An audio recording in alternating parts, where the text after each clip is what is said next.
So I I think you don't lose by niching down and being very clear about who you serve.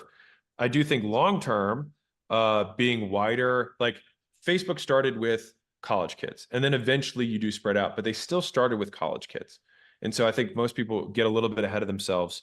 And also, there's just the big obvious, which is like, I'm just going to be really frank with you guys. Like most of you who are like are trying to like teach business, for example, you're not going to compete with me. And I'm not saying that as a self-aggrandizing comment. I'm saying it as just like a reality. Like you haven't necessarily done the same amount, and so you're not going to have the same level of credibility. But like you can beat me at registered dietitian insurance billing. Like because I have no idea. And so for that avatar, that lady will beat me at providing value. And that's okay. You know what I mean? Like that's fine. And that's like fundamentally like you beat Rome not by trying to become Rome, but you start snipping away at the borders. Like that's how the barbarians beat Rome. They didn't beat them in an all-out attack up front. They nipped at their ankles and they keep chipping away at it. And that's how empires get destroyed, is one little bite at a time. And so you just want to be a little barbarian that just nips away at one bigger pie.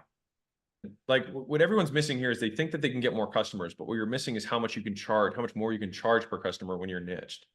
And so level one is I sell a course on time management for 19 bucks, right? Level two is I sell a course on time management for salespeople, which is maybe $100 thing. If I sell a course on time management for outbound salespeople, then that might be a $2,000 thing. Right now, if I sell a system for time management for outbound sales reps who do gardening and thank you. Wow, you found it. Amazing. Yeah, perfect. For B2B power tools, then for that guy, like I know what a sale is worth to that dude. And I say like my system, because I can very clearly map my messaging to the value for that avatar. And so time management, even if the fundamentals of all four of these systems are the same, the difference in price is 100x between these things. And so I think people miss this. And the thing is, you're not going to get 100 times the volume in your time management because you're undifferentiated. And unless you are the guy for time management, which by the way, you start by being the guy for outbound gardening reps, and then eventually say, you know what, I think I can help all outbound reps because you've developed enough of a reputation. And then over time, you're like, you know what, I think I can just help all sales guys. And then over time, you're like, you know what, I think I can just help anyone, right? Like if you look at, gosh, I'm trying to think of somebody who doesn't have a bad reputation. Most educators start with a niche and then they expand outwards.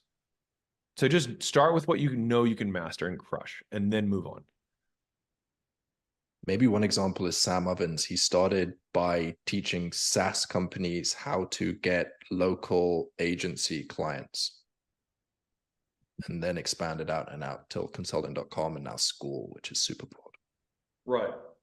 Exactly. I mean, I could use my story, but you already know my story. Like I help people lose weight locally, and then I help people lose weight remotely. And then I started the gym, and then I had people who asked me how to run gyms. And so I started running gyms. And then I had enough people who were like, hey, how do you scale a service business to this level nationally? And so I answered that. And then once we had a portfolio of different types of companies, people were like, how do you grow my business?